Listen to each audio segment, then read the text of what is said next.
Party ఆడవాళ్ల పైన, అది గ్రామీణ మహిళలు, బస్సులలో ఎక్కే మహిళలు క్యాబరెట్ డాన్సులు చేసుకోండి, రికార్డ్ డాన్సులు చేసుకోండి అన్నటువంటి దుర్మార్గులు మరి మొన్నటికి మొన్న నాకు సోదరుడు, నేను రాఖీ కట్టే సోదరుడు పొన్నమన్న, మరి అదే విధంగా ఇంకో మా రాజ్ ఠాకూర్ ఎమ్మెల్యే గారు అత్యంత పవిత్రమైనటువంటి అసెంబ్లీలో మేము కూర్చున్న ఫోటోలను కూడా మార్పింగ్ చేసి అత్యంత దుర్మార్గంగా వివరించారు.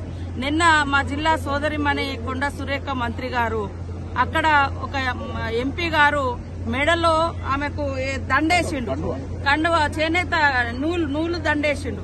దాన్ని షాదీ కళ్యాణం లక్ష్యం పంచిర్రు అని ఇట్లానట్లని ఒక సెటైర్లు ఎంత దారుణం అంటే, ఆడవాళ్లంగా రాజకీయాలలో ఉండాలా వద్దా, అసలు ఏం చేస్తే కరెక్ట్, ఏం చేయకుంటే మా పని మేము చేసుకున్నాం, మమ్మల్ని వెంటబడి వేధిస్తోంది బీఆర్ఎస్ పార్టీ.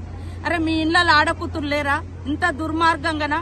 నిన్న మొన్న కూడా సీఎం కుటుంబాన్ని, వాళ్ళ పిల్లలను అట్లా వేధిస్తా ఉన్నారు. అంటే వీళ్ళు మనుషులు కాదా?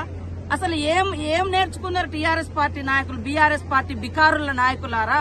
మీరు ఏం నేర్చుకున్నారని నేను అడుగుతా ఉన్నా.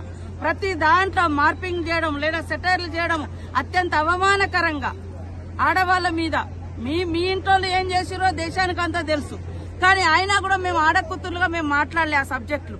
ఈ రోజు మరి మొన్నటికి మొన్న ఒక ఎమ్మెల్యే ఇగో గాజులు వేసుకొని అంటారు, గాజులు వేసుకున్న వాళ్ళందరూ ఇక్కడ పనికిరాట, వీళ్ళందరూ మరి ఎన్నో పనులు చేస్తున్నారు, అద్భుతాలు సృష్టిస్తున్నారు, ఈ దేశాన్ని ఏలినరు, ఇవాళ ప్రపంచాన్ని ఏలుతున్నారు.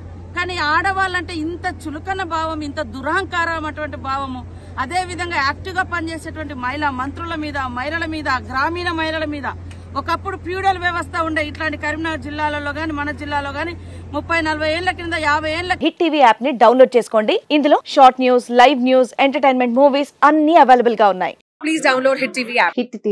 హిట్ టీవీ యాప్ ని ఫ్రీగా డౌన్లోడ్ చేసుకోండి.